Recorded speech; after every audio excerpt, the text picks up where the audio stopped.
start recording and start off with just the web page here, making sure that everyone received my email last week. I posted a bunch of videos. So these are older videos because I hadn't changed the lecture very much, and so I thought what I did last time was good enough. However, example 5 is quite different. It only had SAS output last time, and now I've integrated all the other packages into it, so we'll go back over that today. So we have formative assessment to discuss first. The TAs are going to lead that discussion as usual. A new lecture to start on Thursday, theoretically. At least, I'm expecting to at least start it, if not the whole time on that. And I will let you know when the next set of examples are ready. There's going to be 4 of them. So Unit 6 is a very long unit. It's all about modeling kinds of nonlinear change. And so there's a lot of ways in which you can do so. All right, and there's another one. Any questions or things I'm forgetting? I'm trying to get back into the swing of things here, so there's very much likely that I did.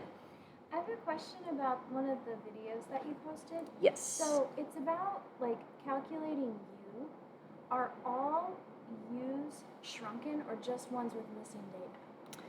So we're talking about, I think the correct term would be predicting U, because it's not technically a model parameter. Okay.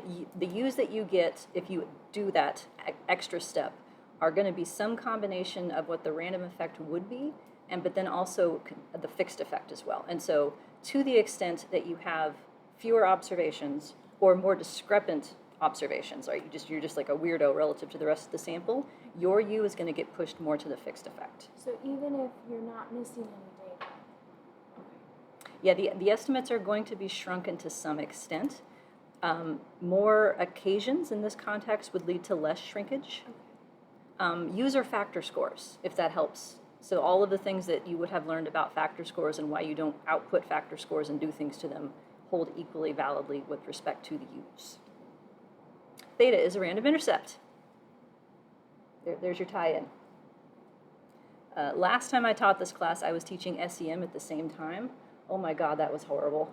Like, I didn't remember whether I'm calling it theta or random intercept, and I kept going back and forth and confusing people. So I'm doing that deliberately in this one moment, but I'll try not to do it from now on. Okay, anything else? All right, then shall we talk about formative assessments? Come on up, folks. I will get everything situated for you. So we are going to, one by one, remove the squares in a very interesting fashion, right? Yeah. What's the word I want? Alternating? Yeah, that. Hey, Lisa, do you have one of these slides there? Lecture 6? Lecture 6? Yes. Or we're not in lecture 5. I've Sorry. got 5 open, yeah. Random effects. It is 17, if I'm not wrong. 17? One of the, scroll down, please. That one with the random slopes. Oh, Yeah, that was is it? Yes, scroll down a bit. I think I know what you're talking about. It's this one? That one. Yes, That one. exactly. Okay, yep. Was 23. There you go. Thank you, Lisa. All right, I will man the doorbell, and y'all can do the talking. Yeah. How's that Okay. sound? Yeah. Yes. Excellent. So then you will be taking the first column too, right? Yes. Okay, great. Go on. There, we're back to this. Okay, so you all worked on filling out this sheet for your formative assessment. Bladimir and I are going to alternate in terms of who's describing what. So I'm going to start off with our synonym column, our general linear model, and then I'm also doing fixed linear time, but we'll kind of alternate. I remember taking this formative assessment as a student myself, and there were a lot of moments where I was like, oh. So thank you for a thoughtful assignment that does tie stuff together, and I want to assure everybody that if you didn't get everything 100%, Yeah. I'm just making sure we're still recording. I'm paranoid about that for some reason. Okay, Okay. we're good. We're good. great. If you didn't get all of the answers, that's okay. You're in good company with your TA. And I will post the answer key to this, by the way. This is one where I can do that, so Yep. you don't have to scribble all of this down. Yeah, so first we're going to get started with talking about, like, how do we talk about these things? So in the first box, we have terms that are fixed effects, and what do we call these things? And feel free to just call them out. Gamma? What was that? Gamma? Gamma, yes. I think this is a big picture. You're right. Gamma is a fixed effect. Absolutely. It's a little bit more specific. In this column, it's more just like big picture concepts. What's the language? So you're getting technical, and that's great. Hold on to that for future boxes. Alex. Our best guess. Our best guess. Yep. Okay. Yep, I'll take that too.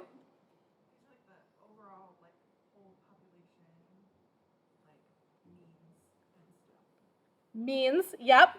I love that you said model for the means, because that's kind of how we're our best guess, right? We've got essentially an equation of an intercept and some predictors that join together to give us our best guess, depending on what we have in the model. Right now, we're just talking oh, excellent. Everybody's talking in the chat. I'll circle back to that. Oh, I lost my train of thought. Thanks, Bladimir. No, it's fine. Okay, model for the means. So big picture, whatever we have in their model comes together to try and give us our best guess. In the chat, I'm seeing it's the same for everybody. That's the case, right? Fixed effects, everybody gets the same.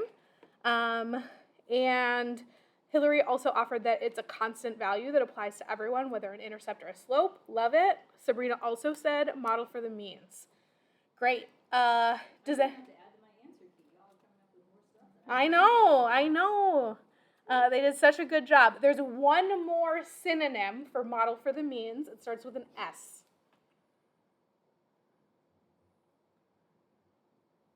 ST. Ooh, not quite saturated. Lisa offered that was a kind, Sabrina. STRU. Structured, yeah, structured model. That's also another synonym. So great job, everyone, on that. So I'm going to reveal our first box. I'm just deleting them, right? Okay, great. Great. Okay, so fixed effects, model for the means. The reason, as a refresher, that we have so many different terms to refer to the same thing is all of these things speak across discipline and language that comes from various disciplines. So we're just trying to increase your vocabulary for how you want to talk about those things. If there's one you feel particularly called to, feel free to it's the model for the means, model for the means, model for the means. Okay, any questions about this box? Okay, we'll go on to the next one. I'm going to scroll down a little bit. So these two boxes are dealing with variances, and we're going to start with level 2 variances. So remember, big picture, we don't need to name specific parameters unless you want to be an overachiever. But big picture, what are we looking for here? Alex? The differences between individuals. Yes, between is a great one that we use a lot. Excellent. What else we got? There are quite a few of them.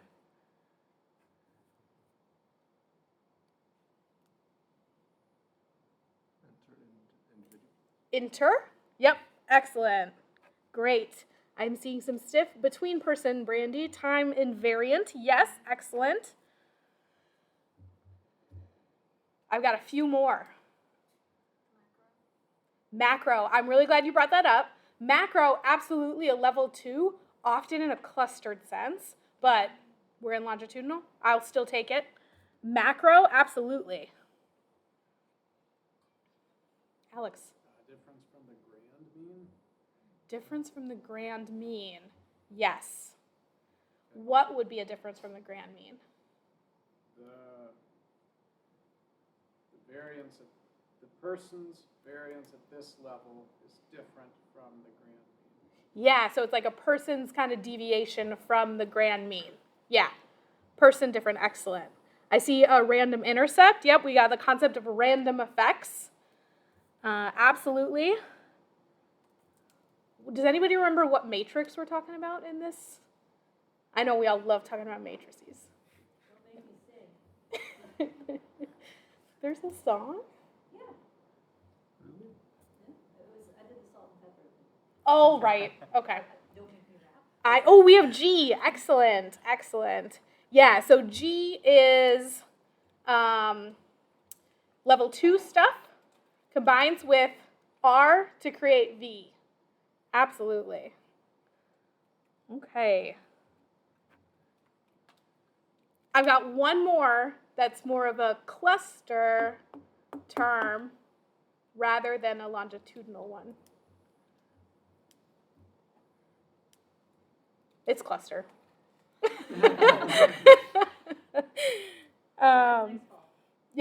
Yep. And then some folks had put person specific here. I am assuming because we're in longitudinal, it's talking about between person differences. That's great. But in a clustered sense, that might shift. Okay, great. Any other questions about these terms?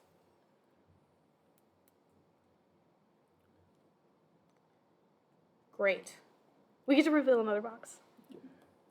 Oh no! Exploded. We're going to reveal. Yeah, that was too much. Wow. Okay. No, it just wants me to relog in again for no reason whatsoever. Well, I think I hit the lock screen button because I thought it was a delete. Okay. Nope. The show must go on, folks. That was scary. We're still recording. The Zoomers are still here.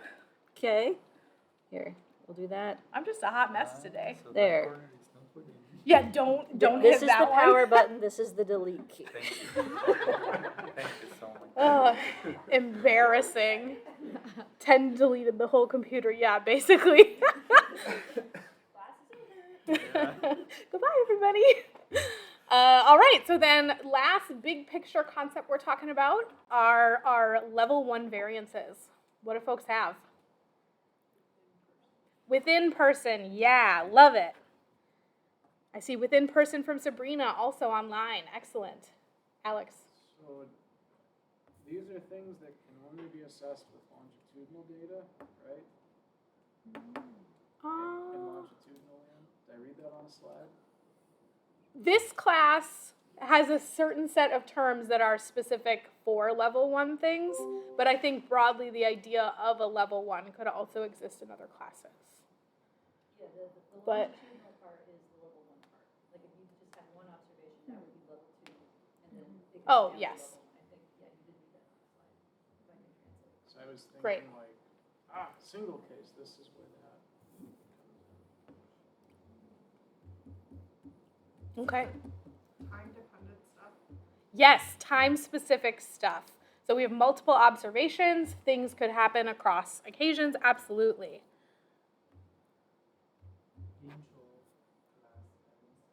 Say it again. I think you said it right. I just didn't hear it. Intra. Yep. So inter, E-R at the top, R-A at the bottom, intra.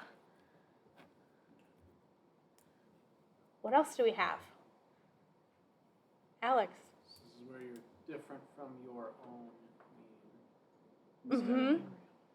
mean. Yeah, so I would say like time specific, time varying, that sort of a thing. Yeah. And honestly, that was kind of the idea of a residual too, right? Like you are different from whatever your mean is. So I'll give you 2 for that, Alex. We're seeing residual variance from Sabrina. We're seeing time varying. Great job. What matrix are we dealing with?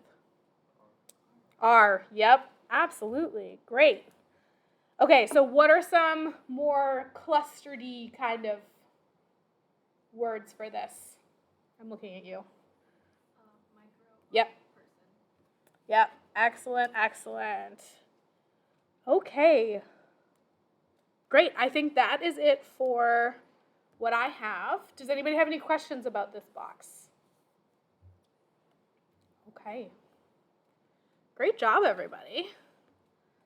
And I will continue us right into talking about a little bit more specific, and we're going to start with just a plain old single level regression model. So, what I would like to know is what belongs in this box, and then what's the interpretation of what belongs in the box. So, for starters, what goes in the box? Well, okay, let me back up. What are our options for things we could put into boxes? beta 0. Beta 0 is one of them, absolutely. I see Hillary saying everything. That's comedic. I do love that. Yeah, so beta 0 is one of them. What's the other thing?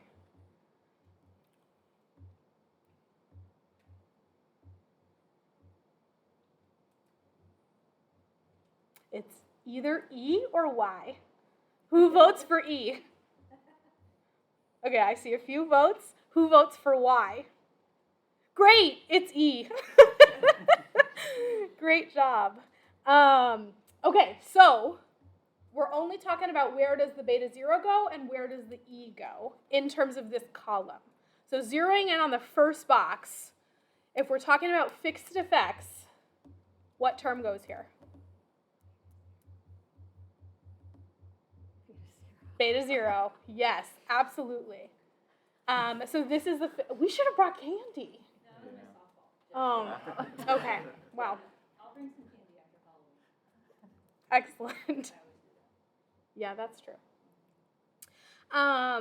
Okay, beta 0 goes here. If we just have a single level regression, again, following this formula here, what does our beta 0 represent?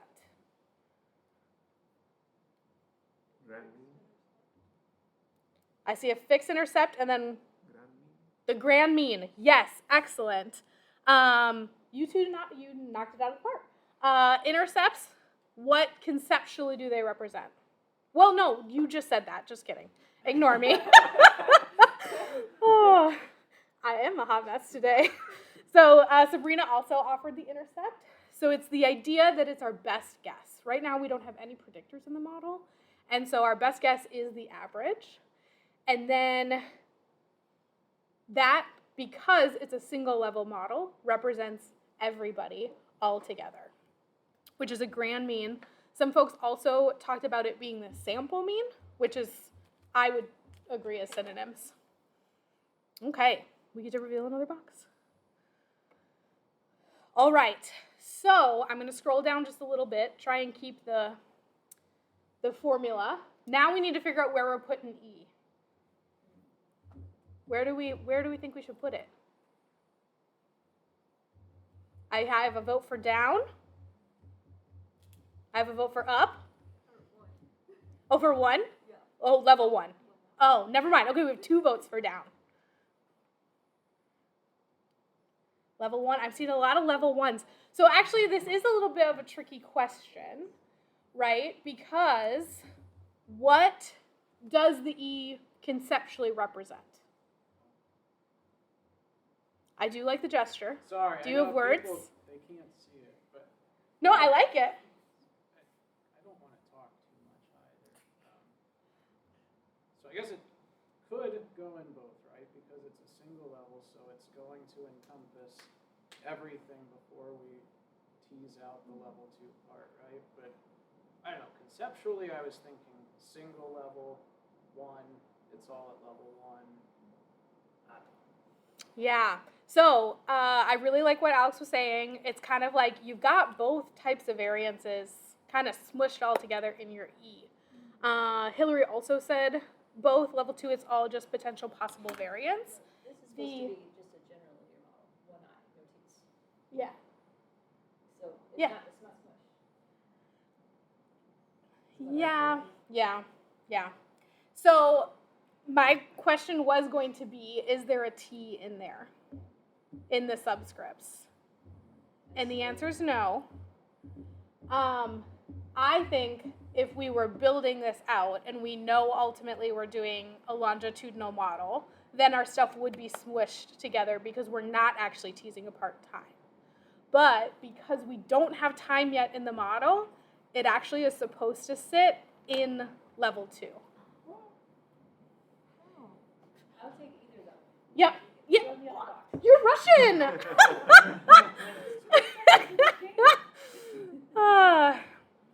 But the idea is that in our single level regression, the subscripts up at the top, you can see here, are just I. So right now, all we can describe is why people differ from one another, and that's why it's technically at level 2, because it's only between person differences, which is I subscript. but Lisa likes to trick us.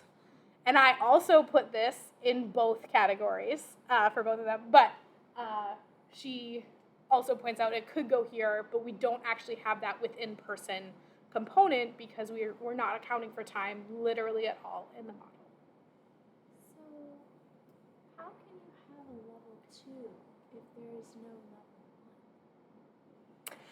That's because we wouldn't necessarily talk about this in terms of level 1 and level 2. Okay. So if you're just dealing with a single level regression, all you can talk about is between person differences. Okay. Does that make sense? Maybe.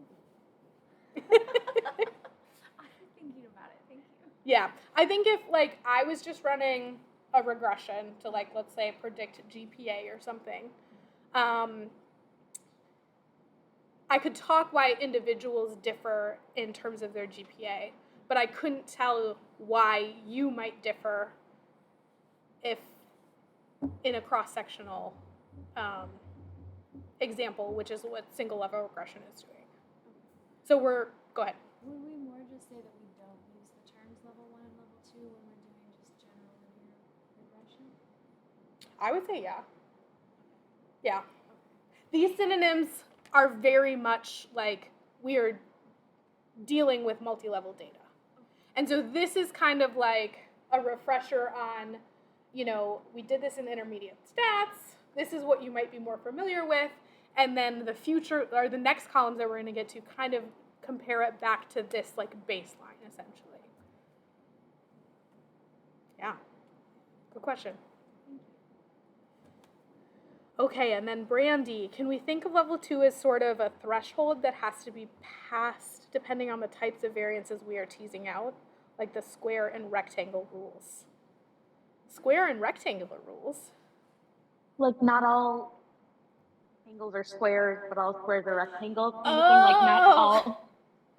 Okay, not all okay. models will have level 1, but they all will have level 2, kind of thing. Yeah, I would say that's a good way to think about it. Of like your level 2 is a rectangle. And so it's your entire pile of variance. There could be a square within your rectangle, which is level 1 variance, but the rectangle is going to be level 2 variance. If you think similar to how Brandy does.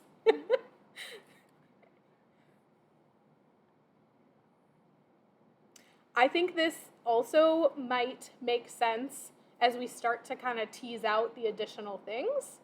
So if there aren't any more questions, I think we can move on to the next ones, and then by comparison, stuff might make a little bit more sense.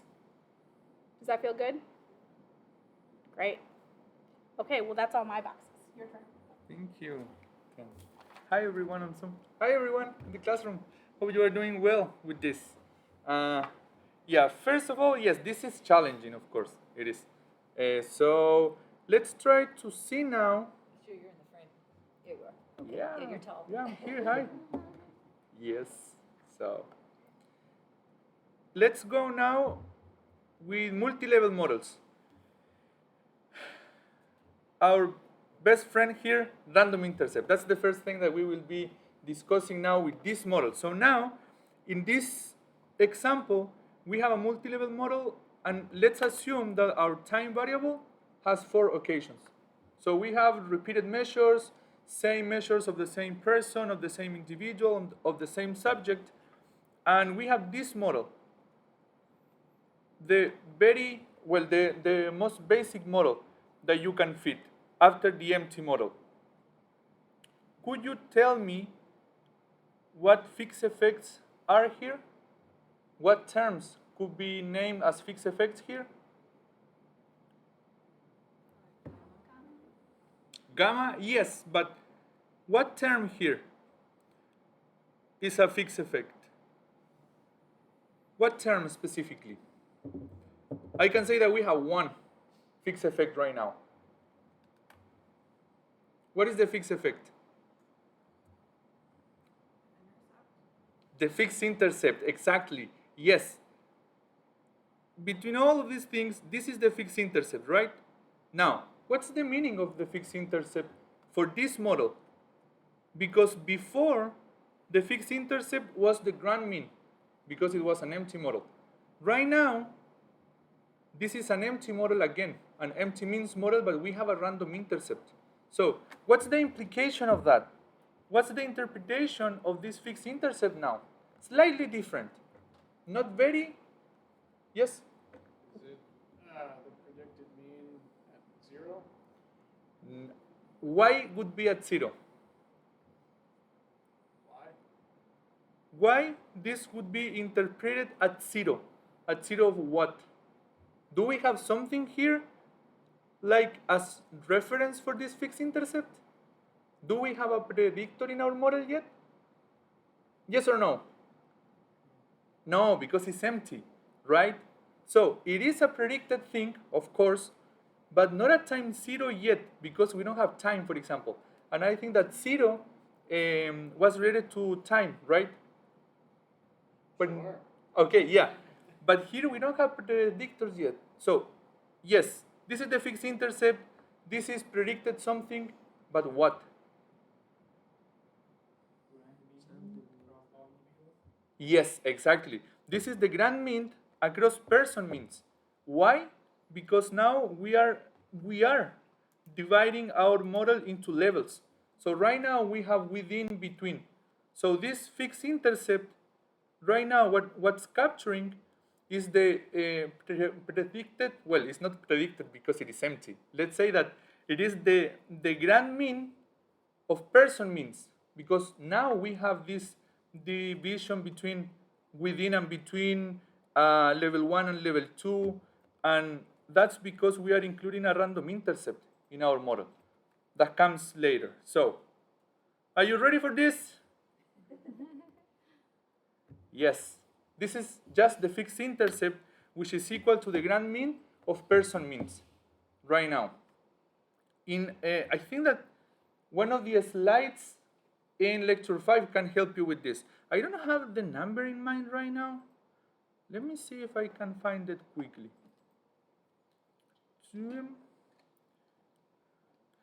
I think that this helps to understand this, because right now, well, maybe this one, because before in the general linear model we had this red line which was the fixed intercept. However, right now we are considering the individual deviations from that fixed intercept. So right now, instead of just being the grand mean, it is the grand mean across person means. Okay? Questions related to that specific thing? Is that clear? That's the very first step. Okay? So, oh, sorry. Here we are. Let me go there. Yes. Now, what do we have at level 2 in terms of variances? In this model, what is at level 2 in terms of variances? I already said. Use, exactly. Specifically, what U do we have here? Exactly, random intercept. What's this random intercept doing here? Why do I need that? Or what is trying to capture that random intercept in this model?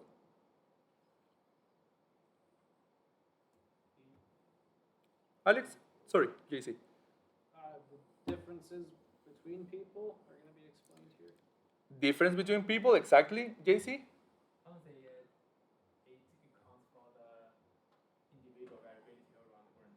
Exactly, yes, why not? We are looking for how far off the mean is each person mean. Exactly, Kelsey, thank you.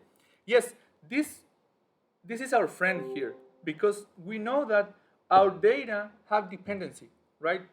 So we know that that's because we have repeated measures of the same person, of the same subject, and those can be translated into constant person mean differences, because each set of repeated measures are related to one person.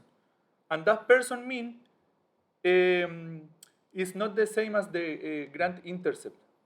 It has a difference.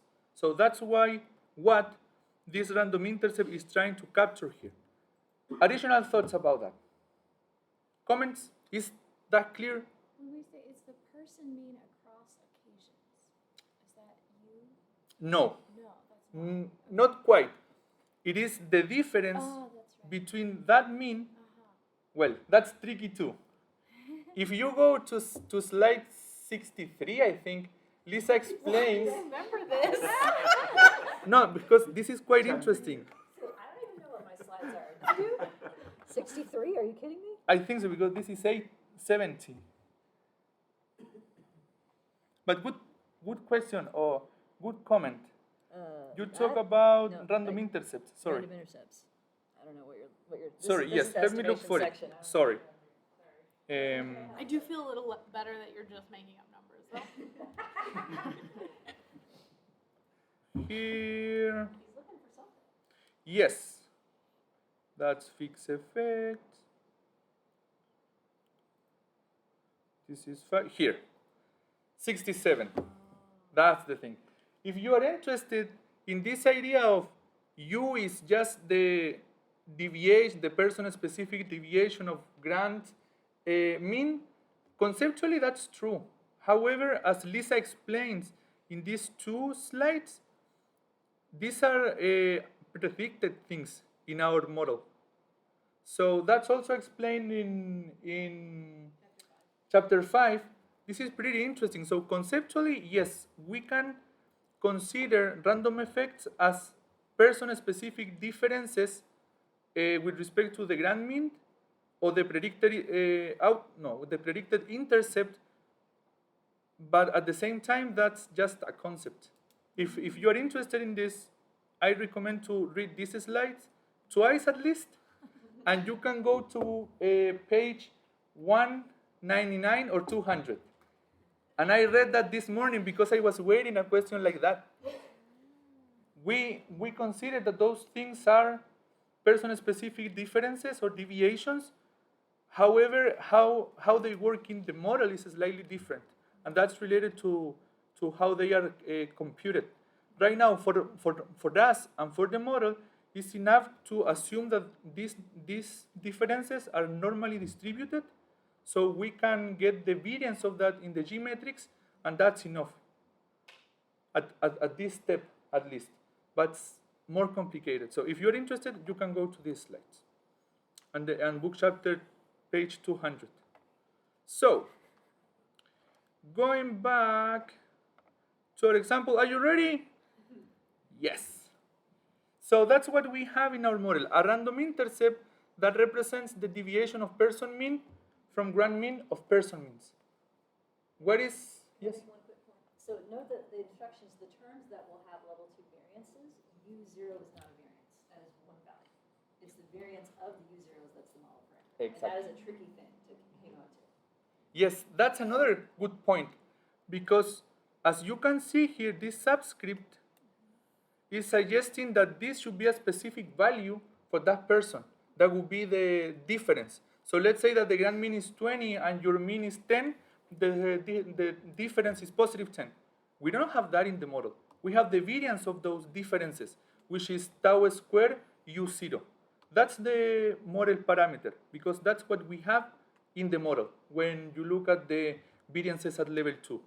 In the case of the random slopes, you will see that's almost the same thing. Okay? Thank you, Lisa. Finally, at level 1, what do we have here? What's the level 1 thing related to the variance in our model, or residuals, based on this model? What's at level 1? ATIs, exactly. Now, let me ask you, why do we have TI here? What's the meaning of that? Exactly, yes, those TI means time-specific things related to people, well, or persons. In this case, as you said, this ETI would be the residual variance, time-specific deviation of person's predicted outcome. okay? Because all of those things are tied together. So right now the level 1 is tied to level 2. So this specific residual is the time-specific deviation of the person predicted mean, because we are accounting for constant mean differences at level 2. So we consider that a dependency in our data. What we have now at level 1 is time-specific related to person predicted things. Is that clear? Thoughts, impressions, comments? How do you feel? Yes. Or just to make sure for the gamma over there, the gradient of person means does that, like if we are applying that to the picture that we saw in the slide, then is that the same, the red line? That would be exactly, yes. This figure here. Yep. Thank you. Exactly, yes. Because now with this model, we are accounting for these mean differences. Yes, so with this model, we have this idea of within between, level 1, level 2, time and person things. So yes. Yep, great, thank you. So now you can go again, because let me remove this. That's what we have there. So great. Okay, so hopping back really quickly to what we were, how were you zooming in? Oh, yes, with this. Okay, great. So, Okay, so just looking at these for a second, in the single level regression empty model, we essentially don't have those individual time differences. And so that is why this is kind of an EI placed at level 2, because we can only talk about how they differ from each other, like people individual. We can only talk about how people differ from one another because we only have a sub I in the model. When we add a random intercept, we're essentially letting people's own means kind of take priority, and then now we can separate it into 2 distinct levels between level 2 and level 1. Does that make sense by contrast now? Is that like saying anytime we see a subscript of T, we know that it's going to be a level 1? In this class, yes.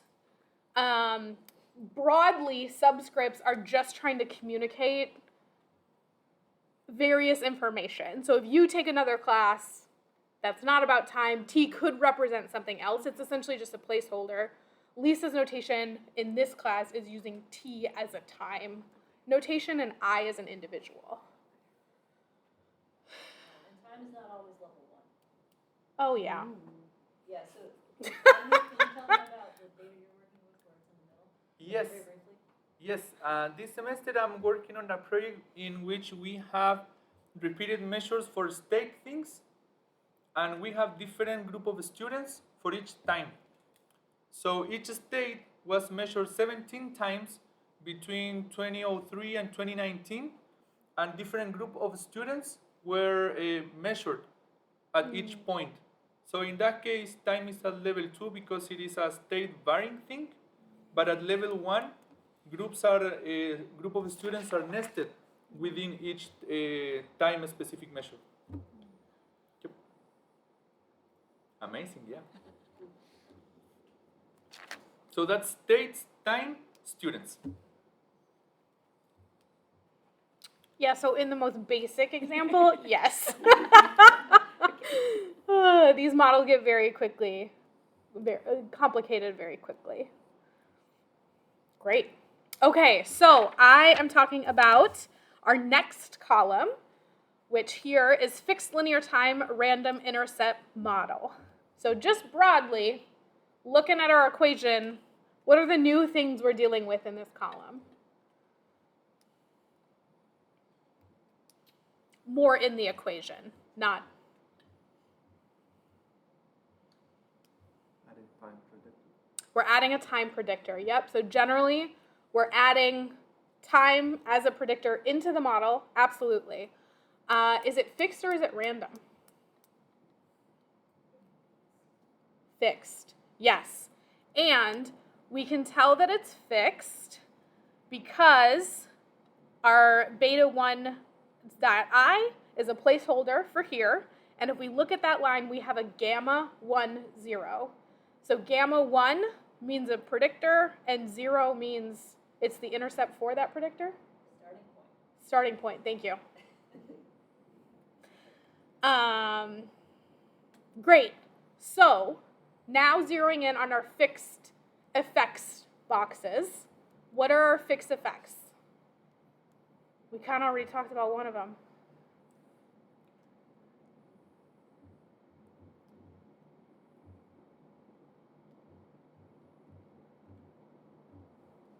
Okay, what's the one we've been talking about this entire time? That showed up How in... do you say it? Do you say gamma 00 and gamma 10, or like how do you? I think gamma say 00, that? 0. Yeah, sub, sometimes people say, like gamma sub 00. Yeah. Gamma sub 00 and gamma sub 10. Great. So our two fixed effects, we've got gamma 00, which is here, and gamma 10, which mean different things probably because they have different subscripts. What is gamma 00? Average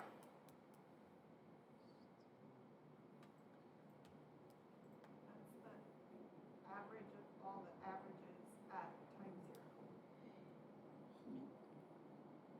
Oh, okay. I'm going to need to do an audible for you, but yes, it's the idea of like a fixed intercept, right? You're kind of talking about a starting point. I like that you added predicted mean at time 1 because we added a predictor to the model, and now our intercept becomes conditional on when that equals 0. Fixed intercept is still the mean of the means. Yeah, it's a conditional mean. Yeah. Conditional on time. I'll take that. Yeah. Yep. Conditional on time, but like It's still the middle. still the middle. Okay. Great. Cool. I'll take it. Yes, conditional, excellent. Okay, so we still have a fixed intercept. Yay. The other thing we have is gamma 10, which is a fixed slope. Yes, it's a fixed time slope because we added time. And what does that represent? What would you tell me gamma 10 is? Like, yeah, it's a fixed slope, but like, what does that really mean? It's like how much, on average, everyone has changed between time 0 and time 1. Yes. So the idea of a slope still holds here. A 1 unit change in x, in this case it's time for us. So a 1 unit change in time translates to a whatever change in the outcome. So, and I really appreciated you mentioning that's on average, right? So when we add these fixed effects in, everybody gets the same one, it's on average.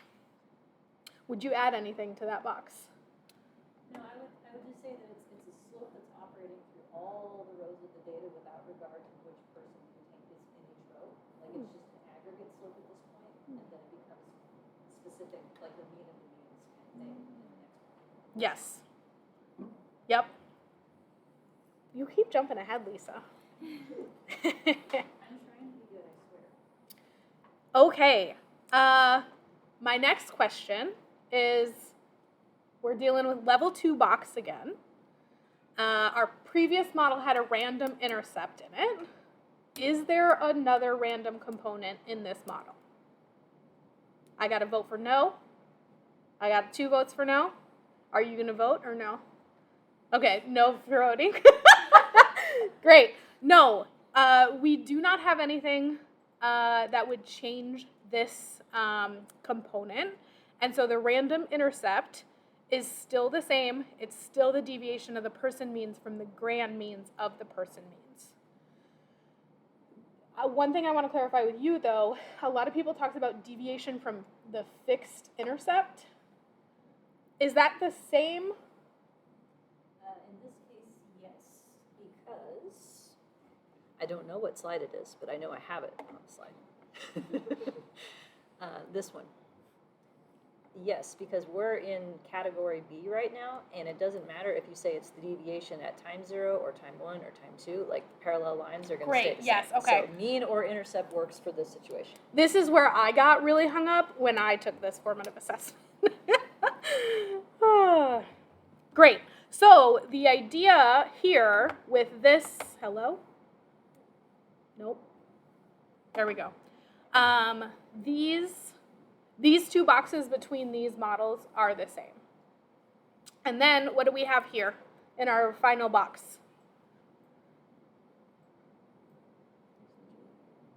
It's a what?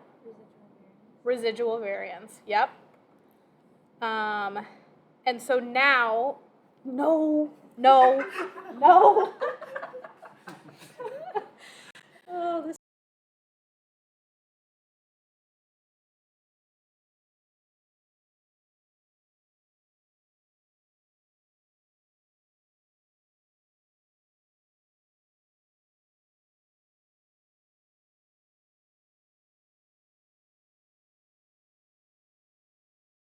I always nailed get it. confused. Oh, we're back. Still recording. Excellent. Okay, carry on. Well, good thing this is my last box. Okay. So it's the time-specific deviation. We still have E sub t and I for individual persons. Any questions? Okay. Vladimir, you're up. Yep. So let's finish this. Easy peasy, I would say. So there is one thing that I didn't mention before when we jumped into this model. I read some answers that said that this thing didn't change. That this was a fixed effect. In this model, beta was a fixed effect. What do you think about that?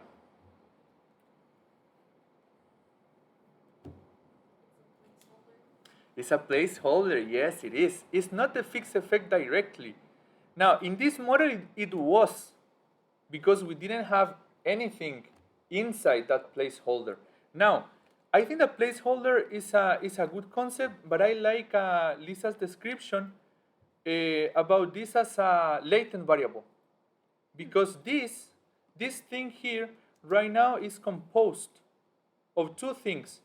This latent variable, or this placeholder, has a mean, which is the fixed intercept, and it has a specific deviation in it, which is but at the end what we have is a variance for this thing.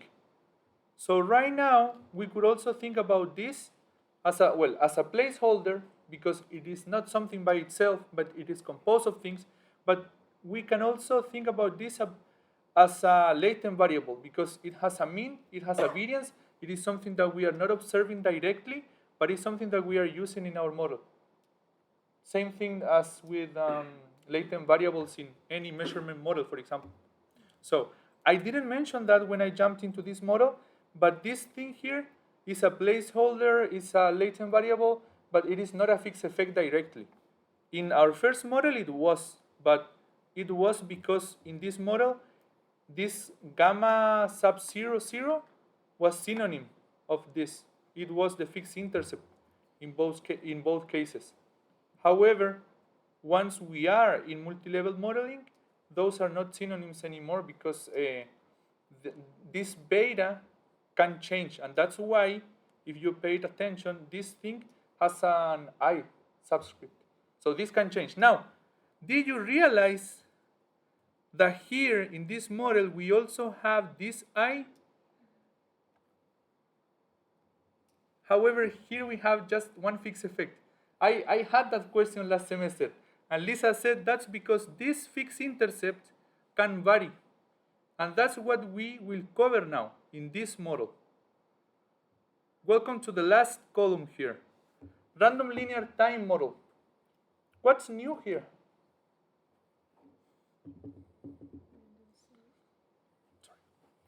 Yes, a random slope. A random slope for what?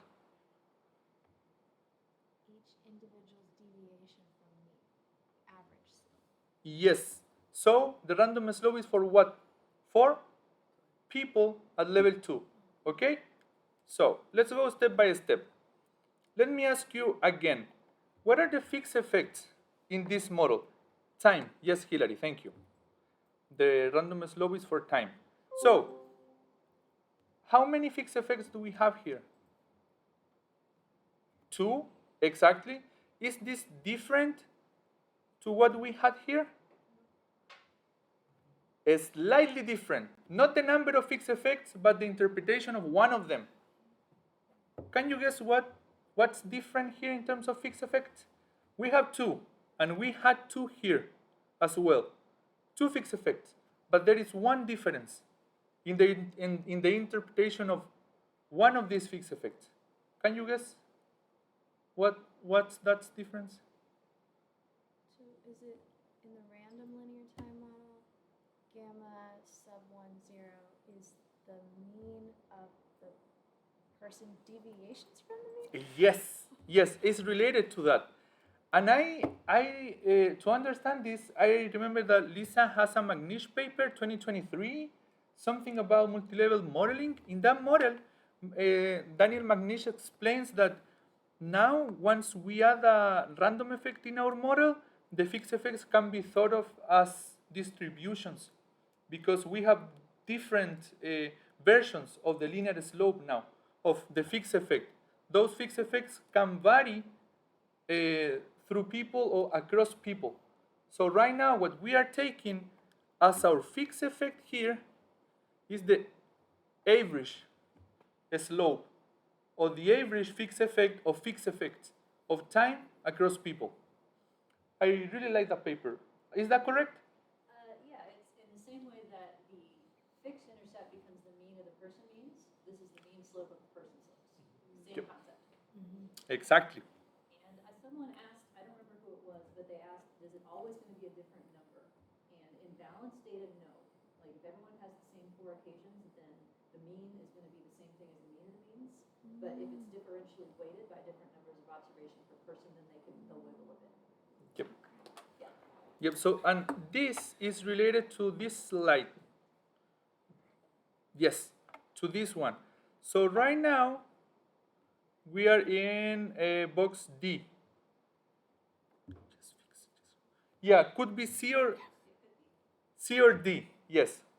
Because in these 2 boxes, you can see that the slopes or regression coefficients or fixed effects vary, right? Because each person can get his or her own version of that slope, of the fixed effect of time.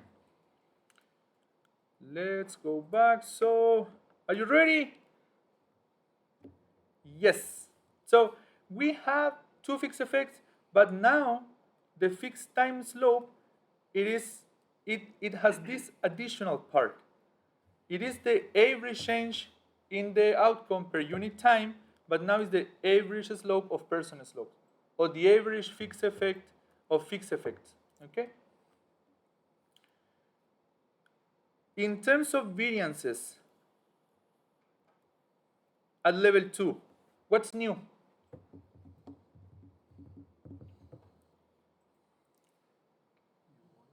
U1, exactly.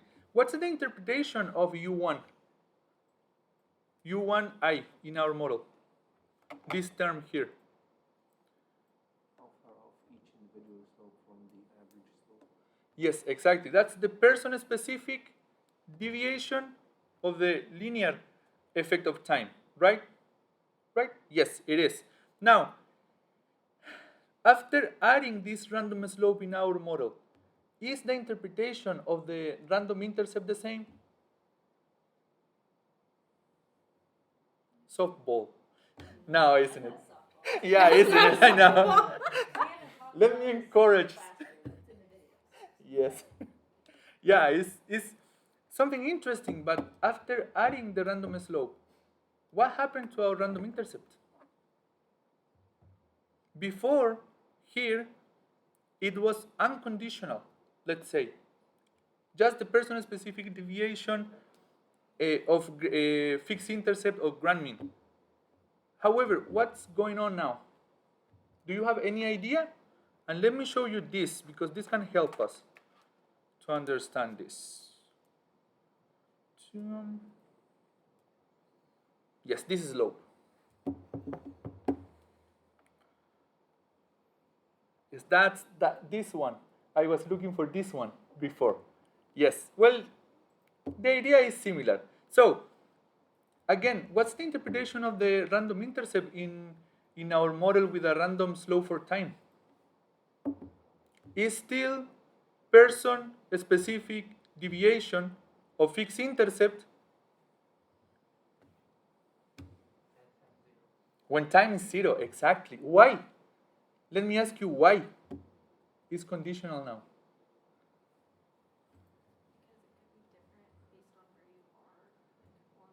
When we are centering time, yes, the fixed effect. And that's related to the fact that after we allow these different slopes, the variances and covariances are not the same. They are not constant over time as here. Right? So here, for example, if this is 0, you can see that the person-specific deviations of the fixed intercept are the same through the slope, right? However, here, if we put a line here, it's not the same as putting a line here when we center time. When time is 0, now that matters because of this picture. So for example, here we have variance, a specific amount of variance here. However, if time is recentered, and let's say that now 0 is here in our variable, now the variance is different here. So those person-specific deviations now will be different. That's why the random intercept is conditional on at which point the fixed effect with a random effect is 0. Magic. That was mind-blowing when 2 years ago in this class. And that's also the case in cluster multi-level modeling. Yep. Next semester. Stay tuned. Next fall? Okay, stay tuned. So you must wait. Sorry for that. So, are you ready? Great. So, finally, last cell here. And let me ask you, our level 1, did anything change there at level 1? People saying no with their faces. What do you think? Is something different at level 1? Residuals change based on time now too, right? Is that Yes. what it is? Longitudinal, yes. We always have time at level 1.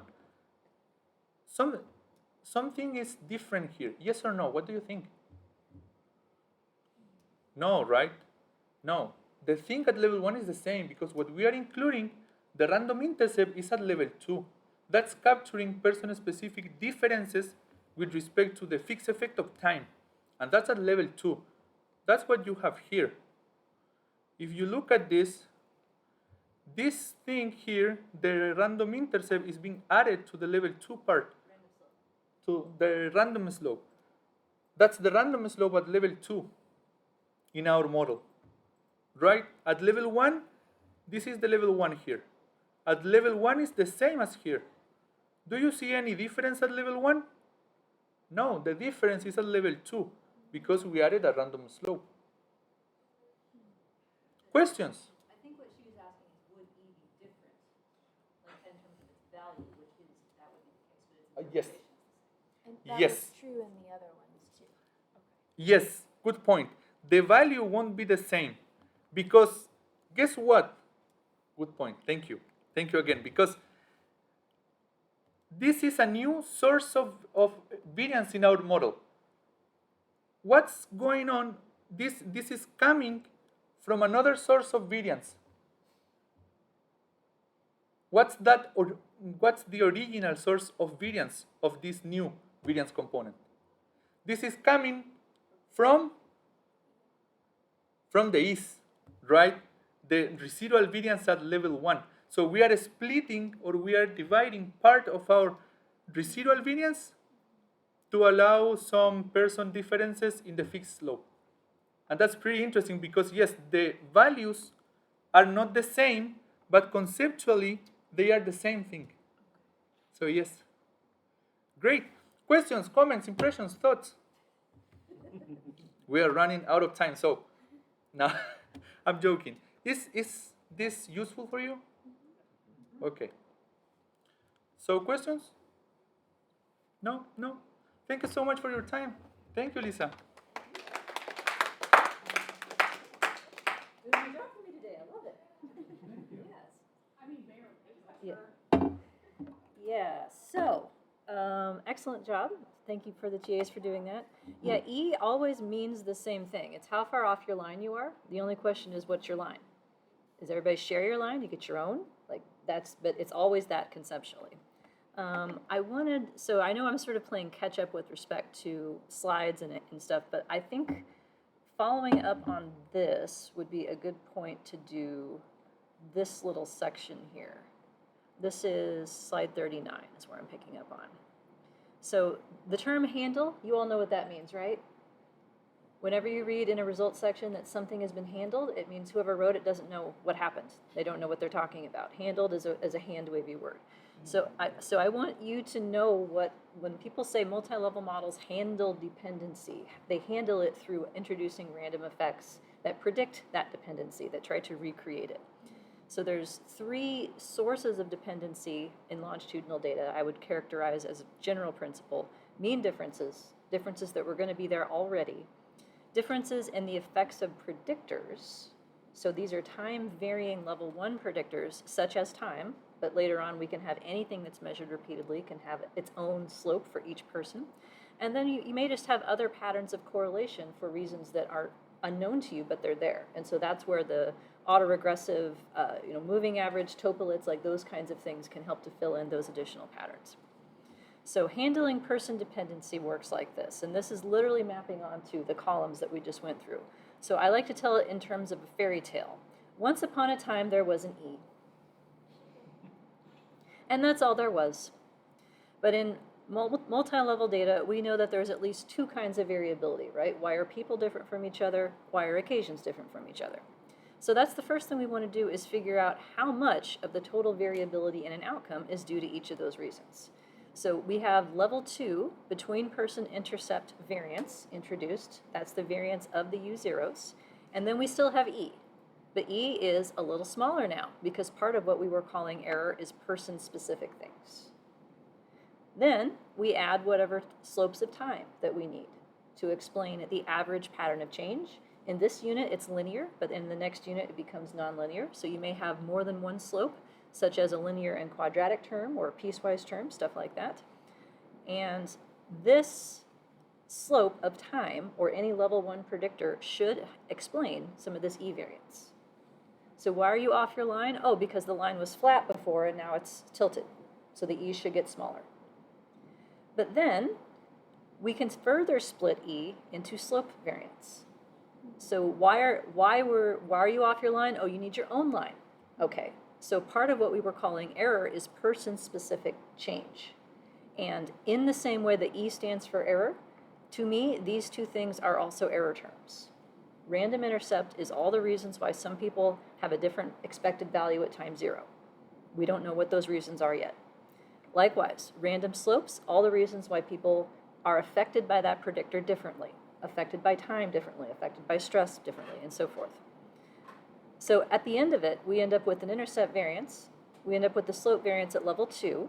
Because these are both at level 2, they're both person things, they have a covariance. So in these models, anytime you add a new random effect at the same level, it gets a covariance with the random effects that were already there. This doesn't show up in the equations because it's scalar notation. It does show up in the matrix version. And then we have E. So conceptually, then every time you're introducing a random effect, you are not explaining variance. You are making a new pile that is to be explained. You are isolating unknown reasons why there is variability to people things or time things. And so fixed effects explain variance. So if I want to further explain residual variance, I need within-person predictors. I need time-specific pieces of information. If I want to explain people variances at level 2, then I need people things. Time invariant things that were measured only once to be able to do that. And I will make the point that E's and random slopes are just all one thing in univariate repeated measures ANOVA because that is a random intercept model. Yeah. I don't know if I want to do that one. So how are we doing, folks? Okay. I wanted to do a couple of things here with the few seconds that we have left. Effect size, because that's on your homework strategically. So this is slide 36.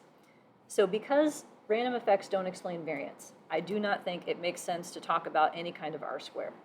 Other people may reasonably disagree. There is a whole field of R-squares that are conditional versus marginal. There's some stuff on your reading list that talks about that a little bit. But to me, it doesn't make any sense to think about explain variance because you just introduced a new kind, essentially. But that still means that we need to convey effect size somehow. So I'm going to give you a couple different ways to do it. One is to use a confidence interval, but it is not the typical confidence interval. So like when I teach confidence intervals, like next hour, it will be how precise is your fixed effect? And you can build an interval around that, like how sure that the slope is 2 are you in this sample? It's like, well, I need the standard error that's the expected inconsistency. That's not this. So what you'll end up with on your output, for instance, in example 5, the fixed slope estimate is 1.72, and the variance around it is 0.91. It's like, well, I can do a hypothesis test to say whether that's significant, whether it's different than 0, but I can't really explain that to people very readily. Like, what is 0.91? Like, how much is that? Well, if we think about it as this is a variance, I can convert that to a standard deviation, right? How do I do that? Square root it, yeah, same way you used to. So I'm going to build a confidence interval that essentially tells me the expected variation around my fixed slope according to this variance estimate. So the formula looks like this. Every effect in your model that has both a fixed part and a random part is eligible to have its own interval. The fixed effect is the middle, and then roughly 2 standard deviations around it is your 95% confidence interval. 1.96 to be specific. This is assuming no denominator degrees of freedom are relevant. So if I use this formula, then my confidence interval for my slope is negative 0.15 to 3.59. So that tells me in this sample what 95% of the folks are expected to have slopes between this range. And at this point, reviewer 3 would usually say, hey, your confidence interval overlaps 0, that means your effect is not significant. True or false? False, yeah.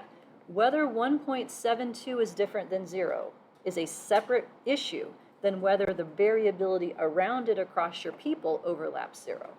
So this tells me that, yeah, on average, people are going up, but they're not all going up. Some go up a whole lot more, and some might actually go down. So these intervals, I think, are very helpful in trying to describe in English how you talk about slope variance. Is it children grow differently? Some grow faster than others? Or is it some people decline, some people improve? Like, what is the range of the slope? Is it all up, some of it down? So you'd want to know those things. The other thing we can do is some kind of reliability coefficient. So intercept reliability has a special name. It's ICC2 in the multi-level modeling literature. You see this a lot more in clustered data, but it's built out of the random intercept variance and the residual variance divided by the level 1 sample size. So this is how reliable would each person mean be, essentially. You can think of it that way. Slope reliability is calculated similarly, but also factoring in the variance of the predictor the slope is 4. So this can be a large number to the extent that individual differences are relatively more prominent than the error around them. So you can think of it that way. So these are things that I have code in example 5 to show you how to access the numbers that are stored to do it, but you can also just plug this into Excel because I have calculators for that too, so if it doesn't work. All right, 144, there. Any questions as we wrap up for today? Yes. Question. Please. Do we have any assumptions about the variance distributions, whether it's level 1 or level 2? The U's are supposed to be multivariate normal. If they're not, it's not really that big of a deal, is what the literature suggests. But that's what you're assuming in making these models. And do we have to check that before going in any of these details? See, the problem is how to check it, because if you output predicted U's, they're shrunken. So like U doesn't exist. So checking to whether it meets the assumptions that and it doesn't exist is tricky. But that's what we just have to like pray. Like factor scores are normally distributed too, except when you output them, they may not be. Okay. Then you can keep trucking on your homework. Let me know if you need anything, and I'll see everybody Thursday. Happy Garbage Day. Bye, Zoomers.